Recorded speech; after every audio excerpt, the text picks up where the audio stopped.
ராமநாதபுரத்திலேருந்து ஆகாஷ் என்றவர் கேட்டிருக்காரு. மாநிலங்களில் உள்ள நீதிமன்றங்களில் வழக்காட்டு மொழியாக அந்தந்த மாநில மொழி இல்லை ஏன்? அப்படி இருந்தால் எளிதாக இருக்கும் அல்லவா? மற்றும் அங்கு வரும் மக்களுக்கு புரியும் தானே? நானும் இத ஒரு காலத்தில இத பத்தி வீராவேசமா யோசிச்சிருக்கேன். இது நான்சென்ஸ் அப்டின்னே ஃபர்ஸ்ட்டே சொல்லிர்றேன் நான். இது அப்சல்யூட் நான்சென்ஸ். முதல்ல நம்ம புரிஞ்சுக்க வேண்டியது என்னன்னா, கீழமை நீதிமன்றத்தில தான் மக்கள் ஈடுபடுறது. விசாரணை நீதிமன்றங்கள் அப்டின்னு நம்ம அத சொல்லுவோம்.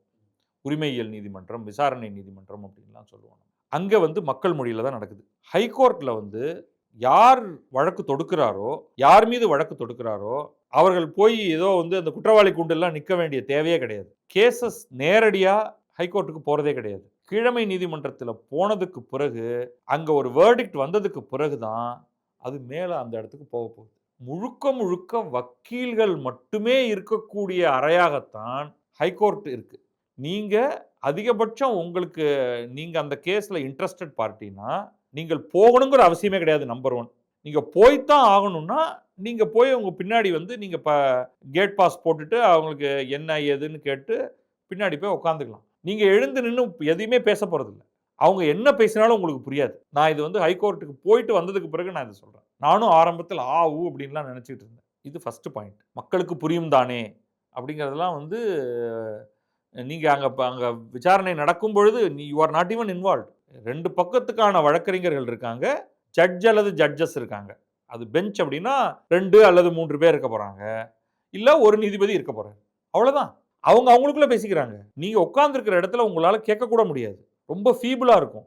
இன்னைக்கு ஆக்சுவலா அந்த புரோசீடிங்ஸ இன்டர்நெட்ல பார்க்கிறது பெட்டர்.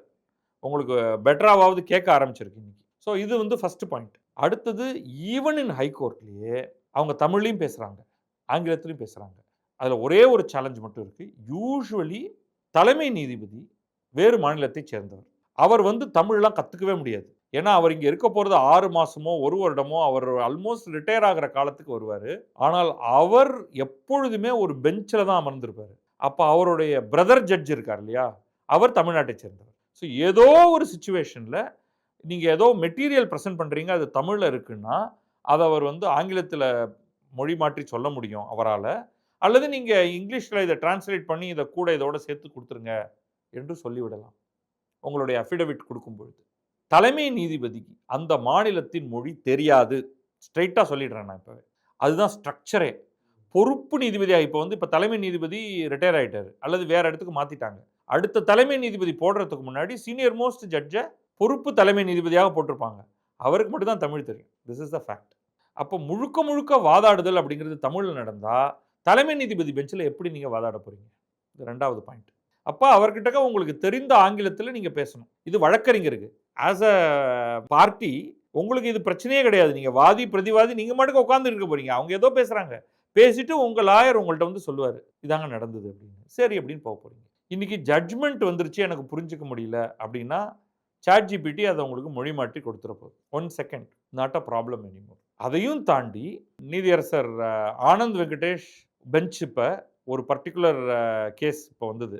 அந்த கேஸ்ல அவங்க 3 மொழிகள்ல அதோடைய ஜட்ஜ்மென்ட் எழுதினாங்க. இப்ப மதுரை பெஞ்ச்ல இருந்து நினைக்கிறேன். பிரியாம்பிள் அது இங்கிலீஷ்ல ஆரம்பிக்குது. அப்புறம் operative portion of the judgment இருக்கு இல்லையா? அத 3 காலம் ஃபார்மேட் போட்டு தமிழ், ஆங்கிலம், தமிழ், ஹிந்தி போட்டு திருப்பி முடிக்கும் பொழுது திருப்பி இங்கிலீஷ்ல போட்டு முடிச்சாங்க. அதிலேயே அவங்க எங்களுக்கு இந்த மொழிகள் மட்டுமே தெரிந்திருக்கும் காரணத்தினால் நாங்கள் இந்த 3 மொழிகளில் மட்டுமே இந்த ஜட்ஜ்மென்ட்ட எழுதுறோம்.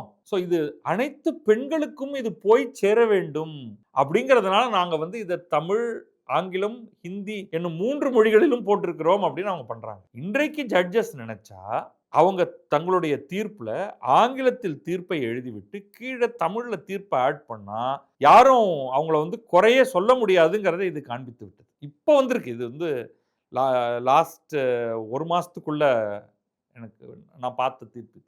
அப்ப என்ன இப்பொழுது இல்லாதது இவங்கெல்லாம் இந்த எல்லா அரசியல் கட்சிக்காரங்களும் அடிப்படை புரிதலே இல்லாமல் இப்படி கேட்கறாங்க அப்படின்னா, யாருக்காக இதை கேட்கிறார்கள்? இவங்க உண்மையில கோர்ட்டுக்குள்ள போயிருக்காங்களா?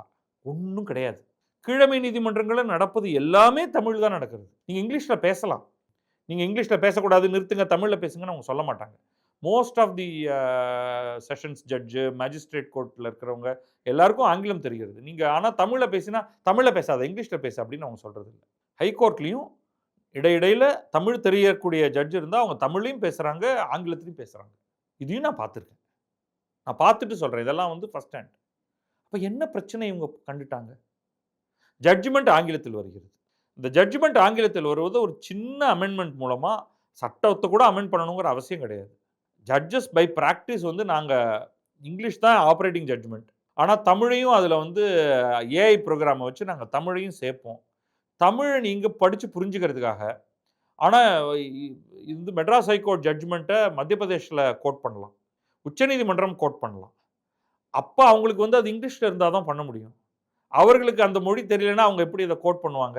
நீங்க தமிழ்லயே எல்லா ஜட்ஜ்மென்ட்டையும் குடுத்தா. இது வந்து குறுகிய பார்வையில் சில அரசியல்வாதிகள், சில கட்சிகள் இத கேட்கறாங்க. அவர்களை கடந்து செல்வது தான் சரியான விஷயம். இன்னைக்கு உங்களுக்கோ, எனக்கோ ஆங்கில ஆட்சி மொழி இருக்கிறதுனால ஒரு பிரச்சனையும் கிடையாது. உங்களுடைய மொழிக்கு எந்த ஊரும் விளைவிப்பது யாரும் கிடையாது. கற்பனையாக நீங்கள் வந்து ஒரு சில எதிரிகளை பாவித்துக் கொண்டு அவர்கள்ட்ட போய் கம்பு சுத்தாதீர்கள்.